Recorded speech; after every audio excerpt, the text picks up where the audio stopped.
ऐकत असलेल्या माझ्या बंधूंनो आणि भगिनींनो, आजचा आपला विषय आहे बुद्धाची अहिंसा.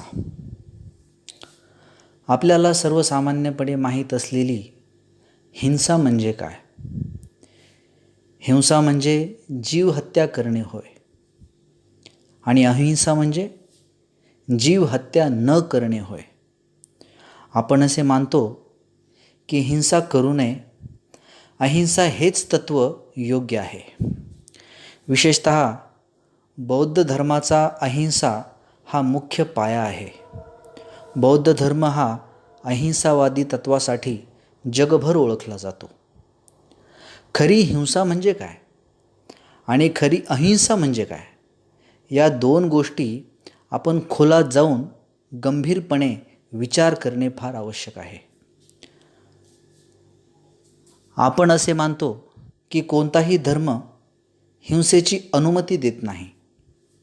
प्रत्येक धर्म अहिंसेचाच पुरस्कार करतो. त्यामुळे आपणा सर्वांनाच धर्माचीही ही शिकवण आहेच की हिंसा करणे वाईट आहे व अहिंसेनेच जीवन जगले पाहिजे.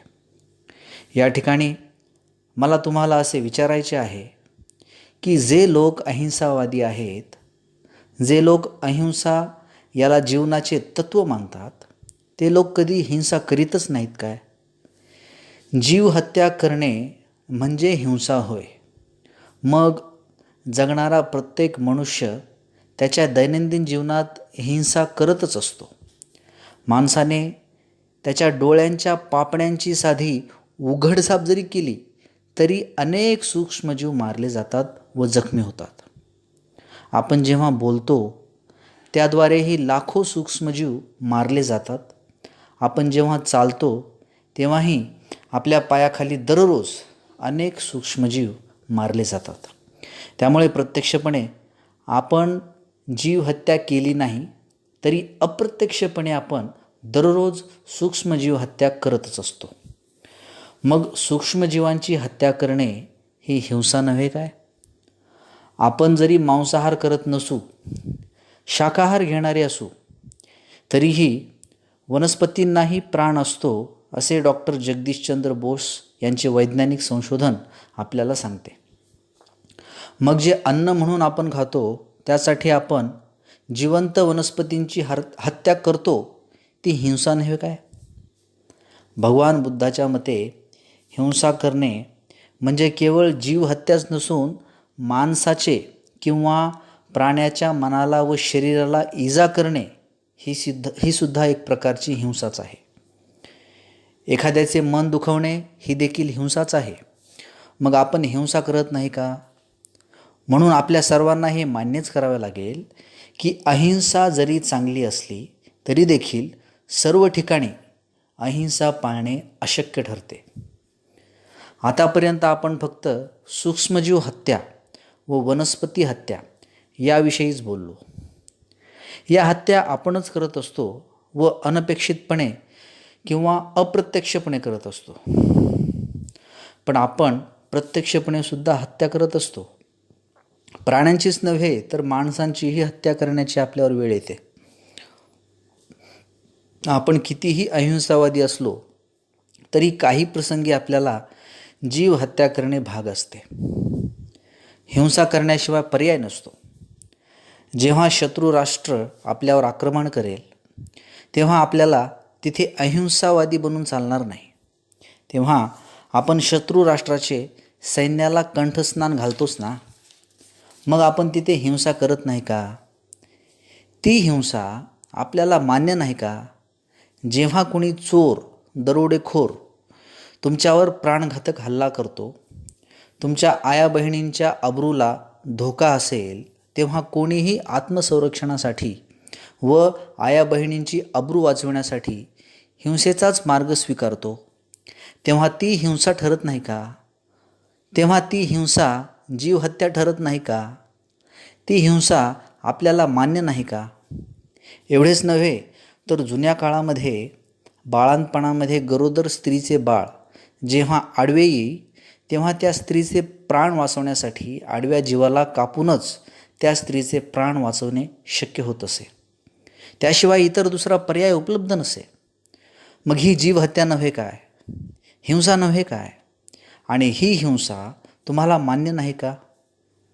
वरील काही उदाहरणांवरून शत्रूचे सैन्य मारणे अथवा आत्मरक्षणासाठी चोरा दरोड्यांना मारणे किंवा बाळंतपणामध्ये स्त्रीचे प्राण वाचवण्यासाठी बाळाचा जीव घेणे या सर्व गोष्टी जरी हिंसा असतील तरी देखील त्या समर्थनीय आहेत.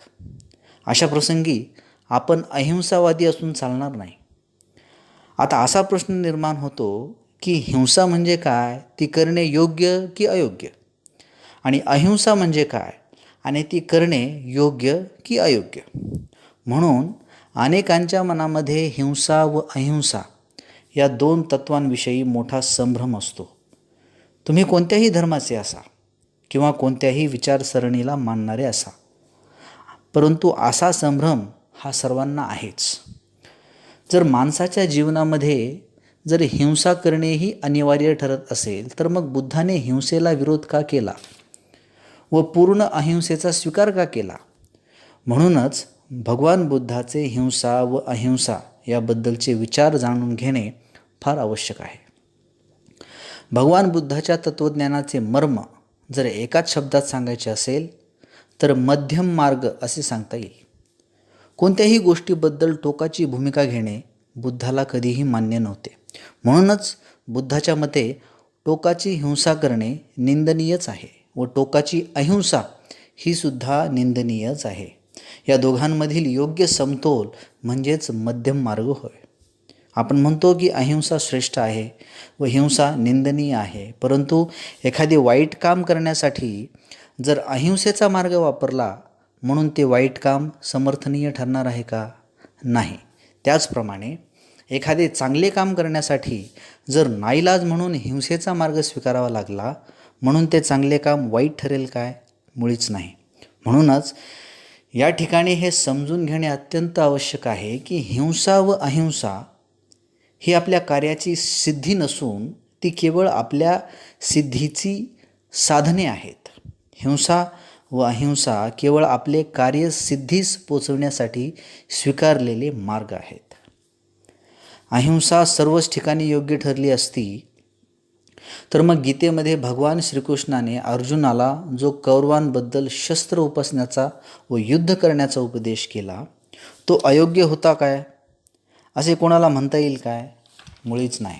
कारण ह्या प्रसंगी अर्जुनासाठी हिंसा करणे किंवा अहिंसा करणे हे महत्त्वाचे नसून कर्म करणे हे महत्त्वाचे होते. कर्तव्य पार पाडण्यासाठी त्या ठिकाणी हिंसा करणे आवश्यक होते. म्हणून श्रीकृष्णाने अर्जुनास केवळ युद्धासाठी सज्ज केले नाही तर युद्धामध्ये आप्तजनांचीही हिंसा करण्यासाठी प्रोत्साहित केले. म्हणूनच कर्तव्यपूर्तीसाठी व कर्मप्राप्तीसाठी अंतिम पर्याय म्हणून केलेली हिंसा ही क्षम्य असते, माफ असते, समर्थनीय असते. आजच्या आपल्या फौजदारी कायद्यानुसार सुद्धा आत्मरक्षणासाठी जर हिंसेशिवाय पर्याय नसल्यास अशी हिंसासुद्धा माफ असते. म्हणून बौद्ध धर्म हा अहिंसेचा पुरस्कर्ता जरी असला तरीही अहिंसा परमो धर्म हे तत्त्व बौद्ध धर्मामध्ये नाही. म्हणून बुद्ध असे सांगतो की एखाद्या दुष्टाची जर हत्या करण्याची वेळ आली तर त्याच्या हत्येचे पाप हे हत्या करणारास लागत नाही, तर दुष्टाची हत्या होण्यासाठी दुष्टाचे दुष्कर्मच कारणीभूत ठरतात. दुष्ट काम करणारा आपल्या अधर्मानेच मारला जातो. म्हणून कोर्टामध्ये न्यायाधीशाने आरोपीला फाशीची शिक्षा सुनावली तर त्याच्या हत्येसाठी स्वतः आरोपीच जबाबदार असतो. न्यायाधीश केवळ आपले कर्तव्य बजावत असतो. म्हणून बुद्ध पूर्णपणे अहिंसेला विरोध आणि केवळ हिंसेचेच समर्थन करत नाही. खूप जागरूकपणे बुद्ध असे सांगतो की माणसाने शक्य आहे तोपर्यंत फक्त अहिंसेचाच स्वीकार केला पाहिजे, परंतु शेवटी हिंसेशिवाय पर्याय न उरल्यास मगच हिंसा करावी. म्हणूनच शक्यतोवर अहिंसा व गरज पडल्यास हिंसा हे धोरण सिद्धीच्या दृष्टीने व नीतीच्या दृष्टीनेही योग्य ठरते. खूप स्पष्टपणे व अधिक सहजपणे समजून द्यावयाचे झाल्यास बुद्धाने जीव हत्या करण्याची इच्छा व जीव हत्या करण्याची आवश्यकता या दोघांमध्ये काळजीपूर्वक फरक केलेला आहे. इच्छा आणि आवश्यकता या दोन्हींमध्ये बुद्धाने काळजीपूर्वक फरक केलेला आहे. जर अंतिम आवश्यकता म्हणून जीव हत्या करावी लागल्यास अशी हिंसा बुद्धास मान्य आहे, परंतु केवळ जीव हत्येची इच्छा आहे म्हणून जर हिंसा केली असेल, अहिंसेद्वारा जर काम पार पाडले जात असताना देखील केवळ हिंसेची इच्छा मनात धरून हिंसा केली असेल तर अशी हिंसा बुद्धाला कधीही मान्य नाही. पण ही जीव हत्या करण्याची आवश्यकता आहे की इच्छा आहे हे ठरवण्याचा पूर्ण अधिकार बुद्धाने ज्या त्या व्यक्तीवरच सोपवलेला आहे. जो व्यक्ती त्या प्रसंगातून जात आहे तो व्यक्ती स्वतःच हे ठरविण्यासाठी योग्य आहे की या प्रसंगी जीव हत्या करणे ही इच्छा आहे की खरंच आवश्यकता आहे. मनुष्याचा निर्णय तेव्हाच घेऊ शकेल जेव्हा त्यामध्ये प्रज्ञा असेल. प्रज्ञा म्हणजेच शहाणपण. जर व्यक्तीमध्ये शहाणपण असेल तरच तो हे ठरवू शकेल की जीव हत्येची किती आवश्यकता आहे. म्हणून मनुष्याने शहाणे व प्रज्ञावंत होणे बुद्धाच्या दृष्टीने खूपच आवश्यक आहे. बुद्धाच्या मते मनुष्याच्या जीवनात अहिंसा हे अत्यंत आवश्यक असं तत्त्व आहे. परंतु बुद्धाचा सिद्धांत हा हत्या करू नका असे नव्हे, तर सर्वांवर प्रेम करा असा आहे. तुम्ही जेव्हा सर्वांवर प्रेम कराल तर तुम्हाला हत्या करण्याची आवश्यकताच भासणार नाही.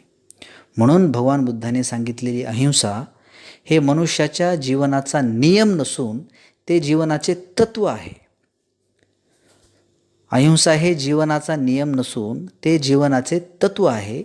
जीवनाची ती एक पद्धत आहे.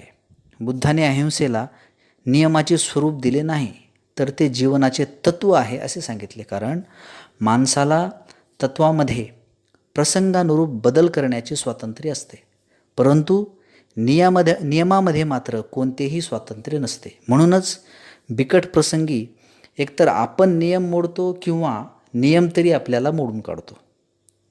बुद्धाने हिंसा आणि अहिंसा यातील मध्यम मार्ग सांगितला आहे.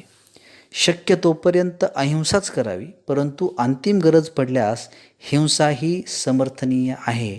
म्हणूनच आत्मरक्षणासाठी केलेली हिंसा किंवा युद्धामध्ये केलेली हिंसा ही क्षम्य असते असे बुद्ध सांगतो.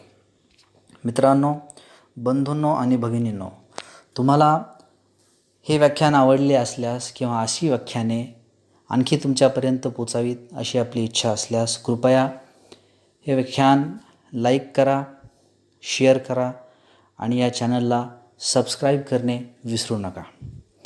जय भारत, जय भीम.